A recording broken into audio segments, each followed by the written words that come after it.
E aí, pessoal, tudo bem com vocês? Se você acha que teologia é uma coisa chata, cheia de palavras difíceis e muita gente brigando por causa de versículos e passagens, bom, nós estamos aqui para provar o contrário, que na verdade a teologia pode ser muito fascinante e bastante interessante.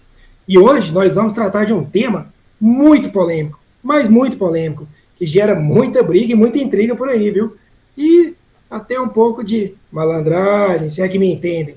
Acho que vocês já perceberam o que é, né? É o dízimo, o famoso dízimo. Ah, o dízimo.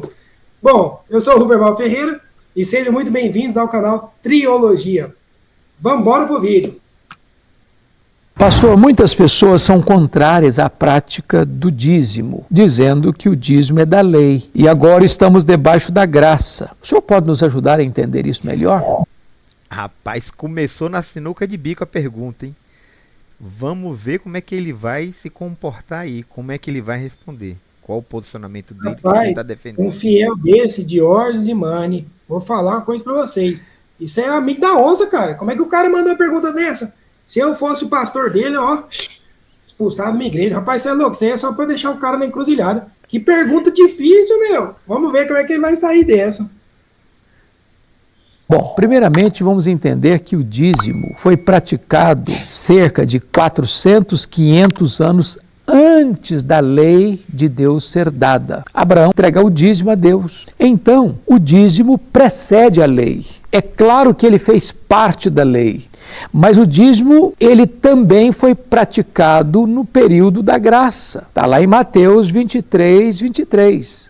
Ai de vós, escribas e fariseus, que dais o dízimo do endro, da hortelã e do cominho, e negligenciais o principal da lei. Peraí, pausa, George, pausa. Vocês ouviram isso que eu acabei de ouvir? Vocês ouviram isso? Ou é que eu estou imaginando coisa, eu estou alucinando? Porque ele acabou de fazer uma referência a Mateus 23, onde o Jesus vai dizer aos fariseus hipócritas que, apesar deles pagarem o dízimo, eles falhavam em outras coisas.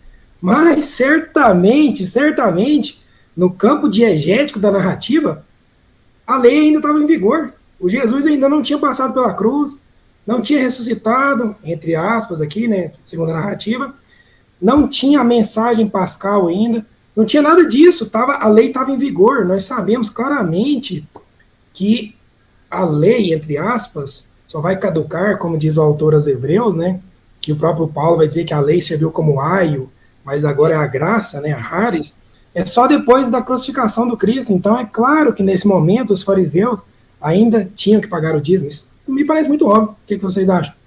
Isso sem mencionar o texto de Hebreus, né, que vai dizer que onde há testamento, necessário é que intervenha a morte do testador. Então, se eles consideram que a lei faz parte do primeiro testamento, enquanto Jesus ainda na narrativa não havia morrido, que estava em vigor era a lei. Então, portanto, Jesus está falando a homens que estão sujeitos à lei para que eles cumpram a lei. Simplesmente isso e tão somente isso. Eu queria fazer uma pergunta para o pastor. Pastor, meu querido, com a máxima vênia, calma lá, vai meter essa mesmo? Pera aí. Vamos lá, vamos soltar o vídeo. Que é a justiça, a misericórdia e a fé. Devias fazer essas coisas, praticar a justiça, a misericórdia e a fé, sem omitir aquelas, sem omitir o dízimo. Jesus está ratificando o dízimo em vez de condenando o dízimo. De tal maneira que nós temos que entender que a maneira como lá o sacerdócio levítico era sustentado, porque quando se distribuiu as tribos na terra prometida, a tribo de Levi não recebeu terra, não teve herança. Eles deviam cuidar exclusivamente da casa de Deus, do culto a Deus e do sacerdócio. Eles eram sustentados com os dízimos, os 10%, que as outras tribos traziam. E quando você vai ler o sustento da obra missionária dos obreiros na Nova Aliança... Não, para de novo, novamente. Vamos repaginar aqui, muita calma nessa hora. Ele não disse, né? Muita calma nessa hora. Parece que ele foi bem enfático, né, galera? Ele foi bem enfático aqui, com todo respeito ao nosso queridíssimo Hernandes, mas ele disse 10%. 10%. Fez a comparação com o sacerdócio levítico, a lei dizimal, por assim dizer, dos 10%, que, diga-se de passagem, nunca foi dinheiro, né? Sempre foi parte da colheita, do plantio, dos animais, etc. 10%. E ele fez uma comparação, trouxe isso para a era da graça, da igreja, como sustento da obra missionária. Olha só, sendo que o próprio Paulo vai dizer claramente em 1 Coríntios, 2 Coríntios, né, especificamente aqui, 2 Coríntios capítulo 9, versículo 7, ele vai dizer, cada um contribua, conforme o quê? Mane, idiomas, o seu coração. Não por obrigação, então não pode ser 10%, não pode ser 20%, não pode ser 30%, não pode ser nem 1% se for obrigado. O Paulo disse isso. Agora, se você quiser discutir com o Paulo, a culpa não é minha, né? E o problema também não é meu. Mas o que vocês acham disso? Não, e tem uma outra questão. Na mesma carta de Hebreus, ele vai falar que o testamento tem força somente após a morte do testador. Nós temos lá no capítulo 7, no versículo 5, o dito de que o dízimo ele era tomado por força da lei. Então nós temos o dízimo como uma obrigação da lei, que inclusive, como ele mesmo disse, né, ele citou lá números, né, que o dízimo ele era dos sacerdotes levitas. Quando nós vamos para o Novo Testamento, nós não vamos ter nenhuma menção a dízimo, ali no que diz respeito ao sustento daqueles pregadores itinerantes, podemos assim dizer, até mesmo porque a igreja está se formando e não tem templo, certo? Não existe templo ali, a igreja está se formando, não existe um templo cristão para você levar dízimo. A ajuda, então, era dada diretamente às pessoas que estavam necessitando daquele mantimento, estavam necessitando daquele lugar para estarem repousando, necessitando ali talvez de uma ajuda para fazer as viagens, mas não menciona dízimo. Como disse aqui o Ruberval, cada um contribua segundo propôs o seu coração. Exatamente isso.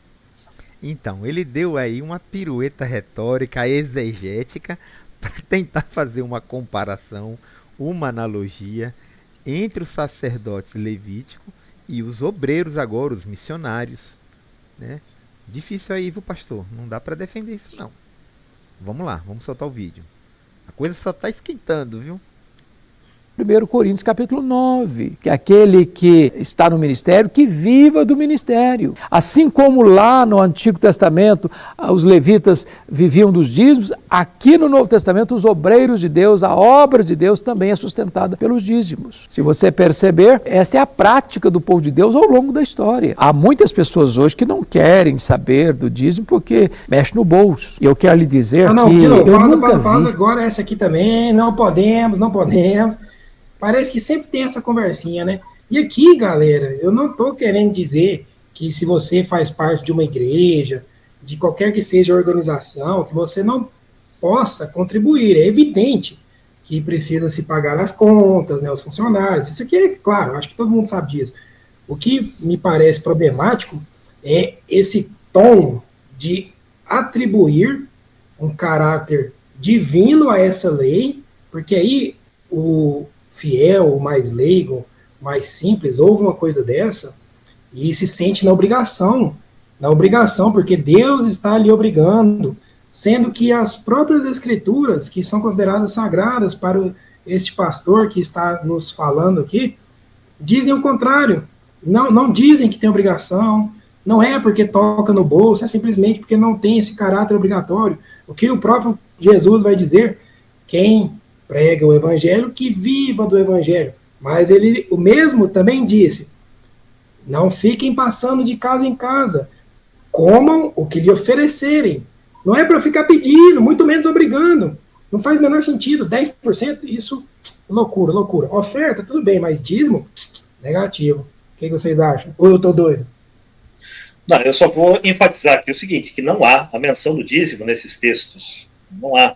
Não existe menção de dízimos nesses textos. Até mesmo porque, se formos observar o dízimo como um preceito bíblico, o dízimo de Deuteronômio 14 era para ser levado onde? Era para ser levado lá em Jerusalém, o lugar cujo qual o Senhor, vosso Deus, escolheu para ali fazer habitar o seu nome, que no contexto da época, né, passou a ser Jerusalém.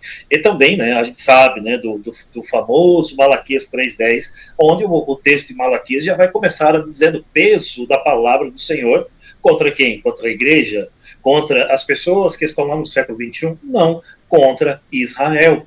Então, todas essas questões de dízimo e templo diziam respeito a Israel. E volto a repetir e enfatizar, Hebreus 7,5. A Bíblia, no Novo Testamento, diz que o dízimo é um preceito da lei de Moisés. Certo? Eu sei que o George tá doido pra descer o cacete aqui, porque, né, George, a gente fica meio assim entusiasmado, mas esse aqui eu tenho que falar também, cara. É impressionante, mano, George, nosso queridíssimo público aí, nossa queridíssima audiência, eles usam tanto, mas tanto essa passagem de Malaquias, né? Trazei os dízimos à casa do Senhor e fazei prova de mim, para ver se não abro as comportas do céu e encho vocês de bênção, e de carro, e de apartamento, e de moto, prêmio da loteria, mega da virada. É impressionante, é impressionante. Só que, inclusive vão transformar, né? Vão transformar o gafanhoto, né, num demônio, né, cara? Eles vão transformar ali o gafanhoto que devorava as plantações num demônio que vai devorar a sua vida financeira caso você não traga o dízimo na igreja. Gente, ali não tem nada a ver com demônio no contexto de Malaquias. Ali se trata de gafanhotos que devoravam as plantações. E isso, então, somente isso. Então, somente isso. Mas vamos lá, George. Estou curioso para ver a sua indignação, que a gente fica mesmo. Não, eu quero ser muito econômico e muito respeito ao pastor, mesmo discordando do que ele está falando. Eu vou economizar minhas palavras. Vamos ver o vídeo que é melhor.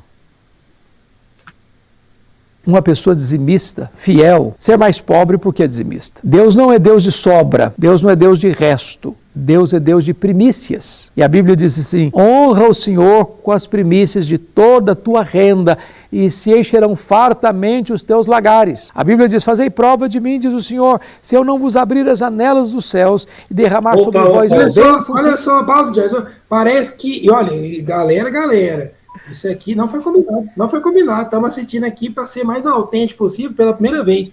E olha só o que eu acabei de falar, o Malaquias. Fazei prova de mim para ver se eu não derramo as bênçãos do céu. Citou ou não citou? E outra coisa, bênção ali para aquele povo, as bênçãos ali, Diógenes, Roberval e o nosso público, as bênçãos ali no contexto do autor e de seus ouvintes, não eram riquezas, não é prosperidade no que diz respeito, né? Hoje, como isso é usado em muitos lugares, não estou falando que é o caso do nosso queridíssimo senhor Hernandes aqui, mas em muitos lugares é prometido o quê, né?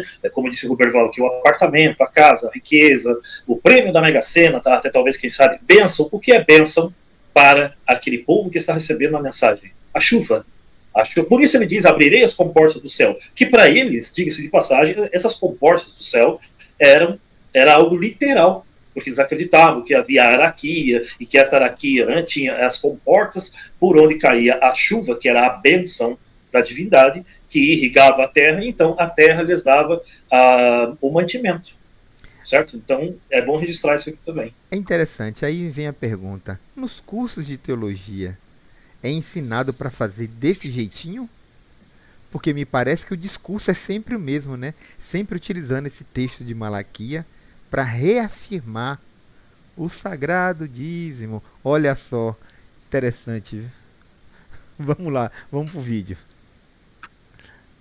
Medidas. Só é contra o dízimo quem não é dizimista. Quem é dizimista tem prazer em ser, tem alegria em ser, porque entendeu que Deus requer de nós fidelidade na administração dos bens que Ele nos confiou. Quando você entrega o dízimo, você está dizendo: eu acredito que Deus é o doador da minha vida, tudo que eu sou, tudo que eu tenho veio de Deus, é de Deus, e eu quero ser fiel a Deus, entregando a Ele a parte que Ele requer. Precisam ser administrados de acordo com os preceitos de Deus.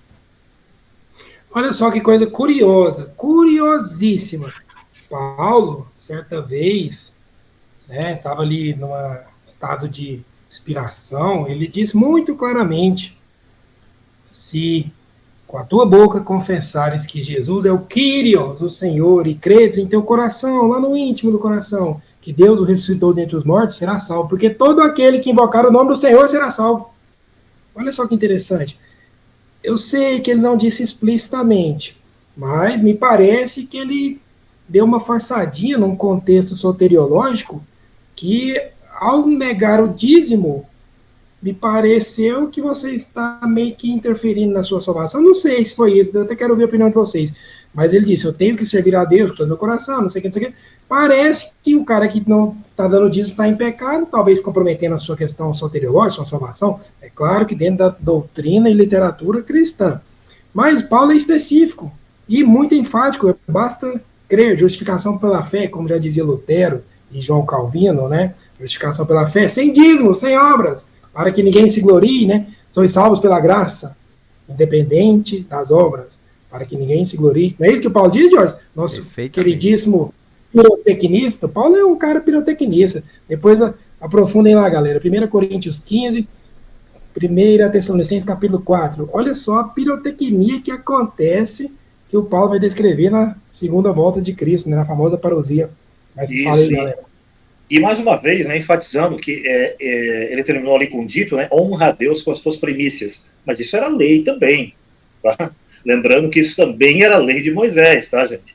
Né, que eles levavam as primícias segundo a lei, eles entregavam ali, né, os primogênitos dos animais segundo a lei, inclusive até o próprio primogênito humano, né, era consagrado ao Senhor. Então estamos falando de lei de Moisés. Mas aí como fica quando nós vemos argumentos dos nossos queridos amigos e irmãos, né, da fé, né, irmãos que eu digo no sentido de sermos todos humanos, né, afinal de contas é isso que importa de verdade. Então, como que fica quando eles dizem que Jesus aboliu a lei? Então, Jesus aboliu a lei, mas o dízimo não, porque, repito, Hebreus 7,5, o dízimo era tomado por força da lei. E outra coisa, né, está escrito também, misericórdia quero e não sacrifício. E é curioso, mano, que Paulo, ele sempre é Paulo, né? É curioso que sempre é Paulo. Oh, Paulo é danado, eu gosto do Paulo. Quando eu chegar lá no céu, eu quero jogar um futebolzinho com ele, jogar um futebolzinho de botão, gosto do Paulo.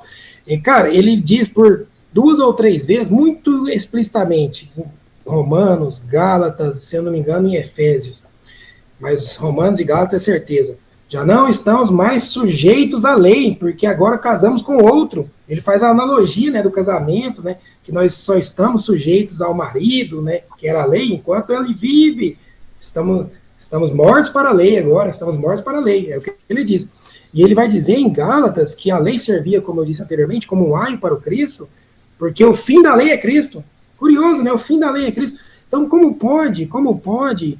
E reforçando aqui a teologia de Hebreus, né, que vai dizer que o testamento só entra em vigor após a morte do testador, né, dando a ideia de que teve uma alteração da aliança, né, ele vai até dizer que aquilo, né, referindo-se à antiga aliança, que estava velho e prestes a caducar, né, aí ele vai dizer isso. Então, como pode tudo isso ainda estar em vigor se os próprios autores do Novo Testamento estão dizendo que tudo isso caducou, tudo isso foi passageiro, né?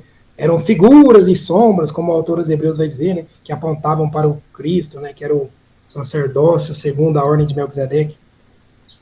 Importante aqui a carta de Gálatas, ou seja, nós temos um texto considerado pelo cristianismo como inspirado, que está no Novo Testamento e tem uma grande importância, né, para o meio cristão, que é a carta de Gálatas. E nós vamos ter no capítulo 3:10 o seguinte dito: todos aqueles, pois, que são das obras da lei estão debaixo de maldição, porque escrito está, maldito todo aquele que não permanecer em todas, enfatizar isso aqui, em todas as coisas que estão escritas no livro da lei para fazê-las. E é evidente que pelas obras da lei ninguém será justificado diante de Deus, porque o justo viverá da fé. Vive, e lembrando que fé, no conceito antigo aqui dos autores e de seus ouvintes, é fidelidade, certo? Então, passo a palavra aqui também para o Diógenes, né, que também está a fim de falar. O Diógenes está doido para falar, o Diógenes está doido para descer o cacete, cara. Inclusive, eu acho muito perigoso, ele, nessa entrevista, ele não fez essa fala, mas a gente já deu uma olhadinha em outras entrevistas dele, que ele chega a usar um termo, né, a ponto de ser uma coerção, quando ele diz aquele que não devolve o dízimo está roubando a Deus.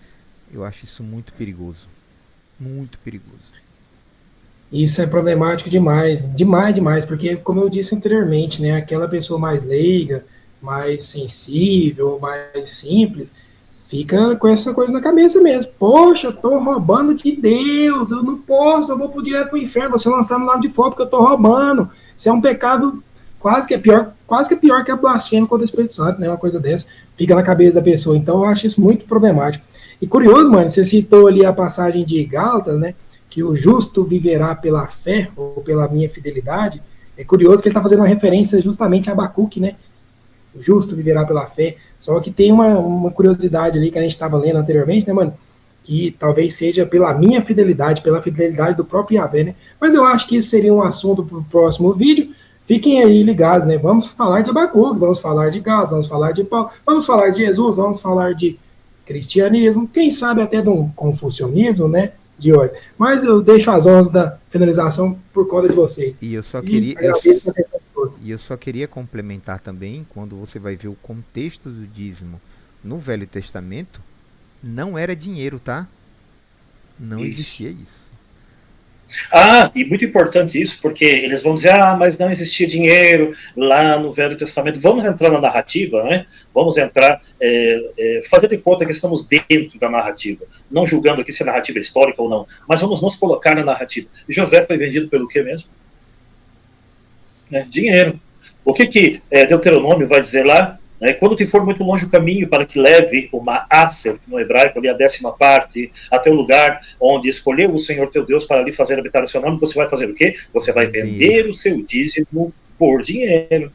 E então você vai chegar ao sacerdote e vai entregar o dinheiro ao sacerdote? Não, você vai até o lugar cujo qual escolheu o Senhor teu Deus para ali fazer habitar o seu nome, e lá você vai comprar para você, para sua família, né?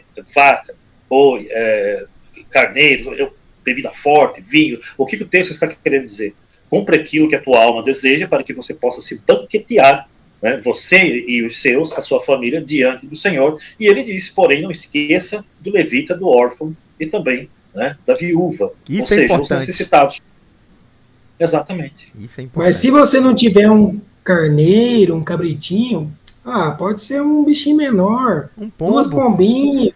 Se não tiver 2 pombinhas, pode ser cereal. Rapaz, tem tudo para todos. O dízimo era muito tranquilo, era muito gambirável, né? Era muito negociável. Era assim, uma coisa bem... Não é igual gerente de banco, essas coisas de ficar cartão de crédito, que não tem jeito ali. Os caras eram maleáveis, né? Eram bons negociantes.